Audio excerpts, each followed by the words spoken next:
Halo, kembali lagi bersama saya dalam pembahasan ekonomi. Nah, untuk pertemuan kemarin, kalian telah membahas mengenai soal-soal yang berhubungan dengan konsep pendapatan nasional. Kemudian, kali ini kita akan membahas mengenai metode perhitungan pendapatan nasional. Nah, ada 3 metode dalam perhitungan pendapatan nasional.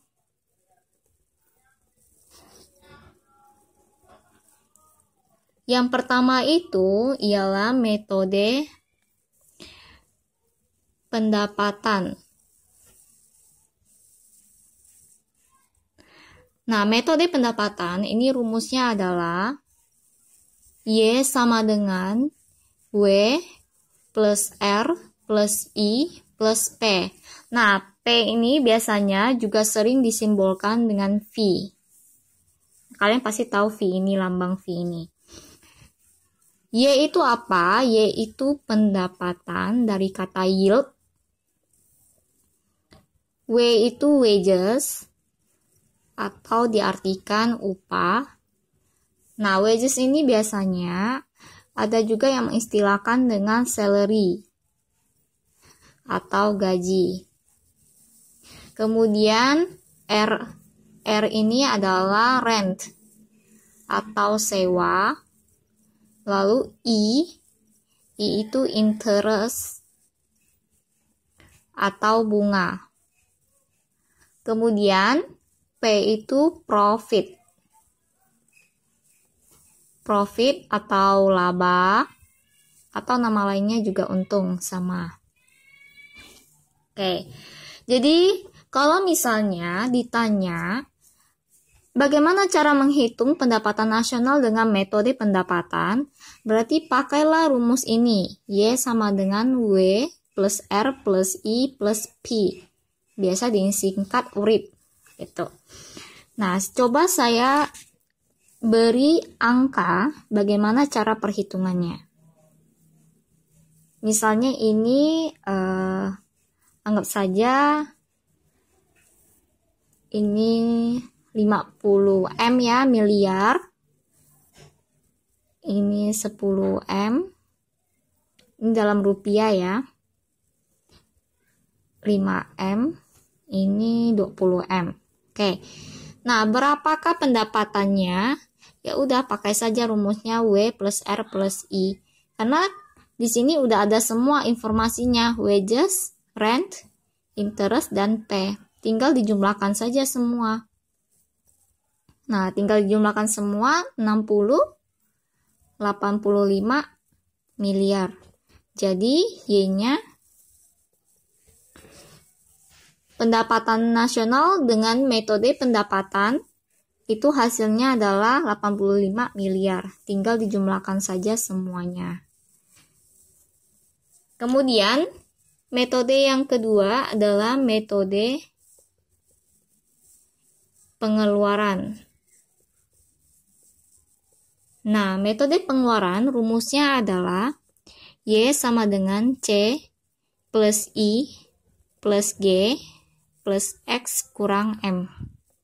Oke, Y di sini artinya sama, masih yield, pendapatan. C ini consumption atau konsumsi rumah tangga. Saya singkat RT ya, rumah tangga. Kemudian I di sini bukan lagi interest, tapi investation. Nah, investation di sini itu bisa juga dibilang pengeluaran perusahaan, karena biasa perusahaan yang sering investasi, pengeluarannya itu berupa investasi. Kemudian G ini government expenditure. Nah, government expenditure artinya itu pengeluaran pemerintah. Pastinya pemerintah ada beberapa pengeluaran yang harus dia lakukan. Kemudian X ini ekspor, sedangkan M adalah impor. Oke. Nah,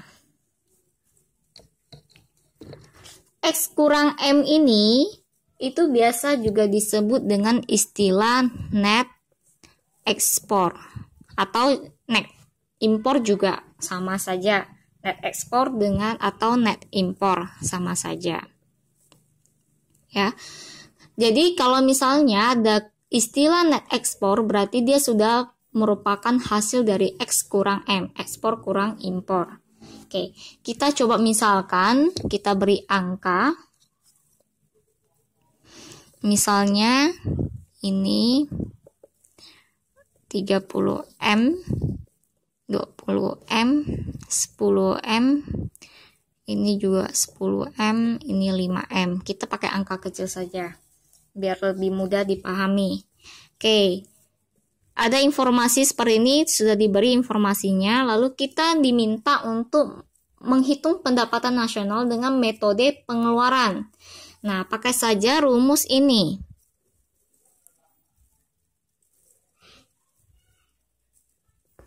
Oke, pakai saja rumus ini. Berarti Y sama dengan consumption, konsumsi 30. Investation 20. Government expenditure 10.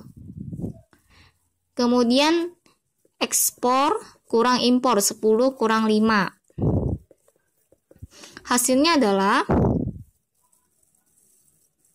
65 M, 65 miliar. Oke.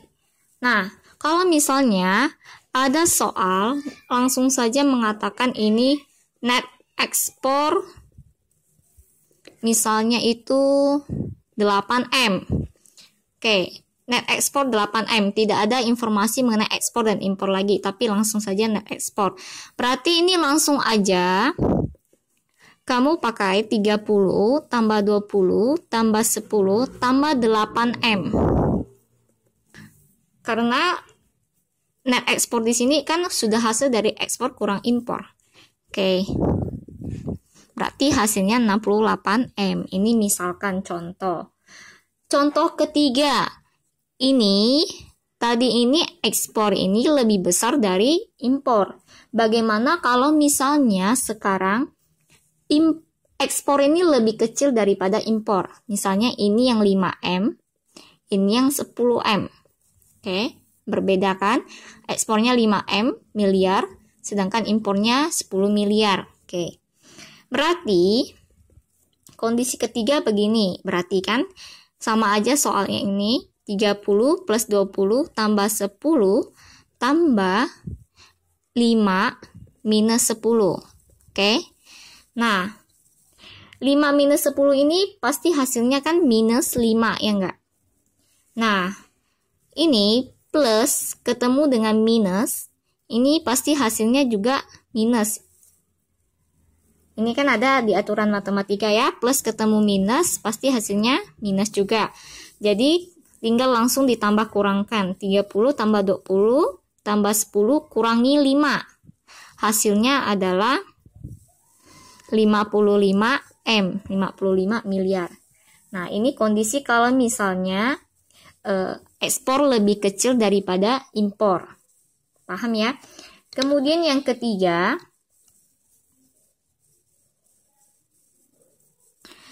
ada metode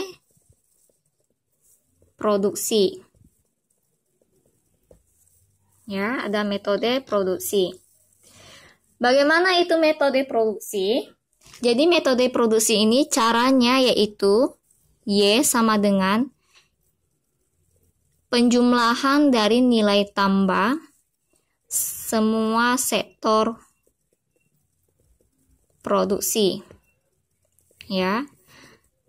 Ini jumlah saya simbolkan dengan sigma, NT itu nilai tambah. Nah, bagaimana cara mencari nilai tambah? Nilai tambah itu dengan cara nilai output. Nilai output saya simbolkan dengan NO, dikurang dengan nilai input, NI. Ya, NO dikurang NI. Oke. Nah, ini cara pertama. Ada cara kedua yang lebih gampang. Jadi, biasanya hasil dari metode produksi, hasil dari perhitungan pendapatan untuk metode produksi itu dari nilai akhir dari nilai output barang terakhir. Atau nilai output barang terakhir. Nah, contohnya bagaimana? Oke. Contohnya ini. Ya. Contohnya seperti ini. Soalnya seperti ini. Biasanya soalnya ini ada beberapa sektor produksi. Untuk memproduksi satu macam barang itu pastinya terdiri dari beberapa tahapan. Ya, beberapa tahapan. Misalnya ini soal ya.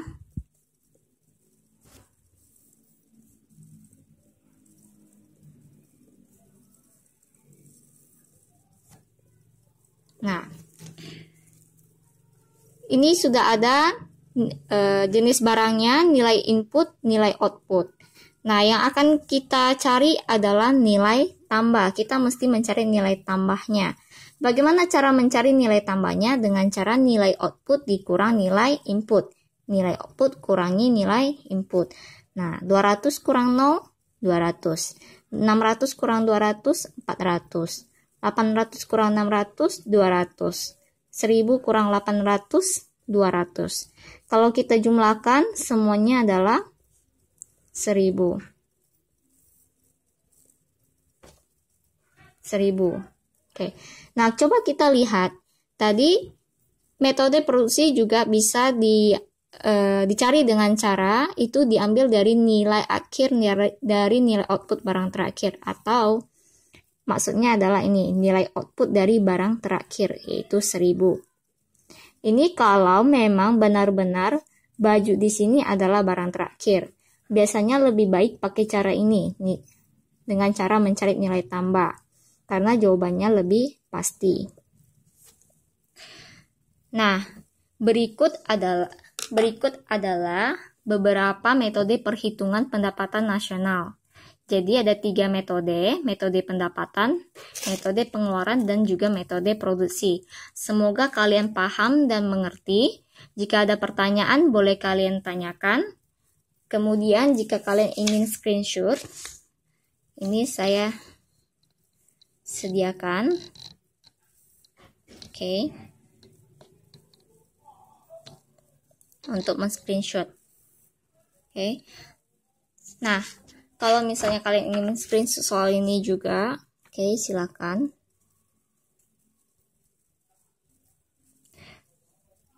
Jika kalian ada pertanyaan, boleh kalian tanyakan. Sampai jumpa di video selanjutnya.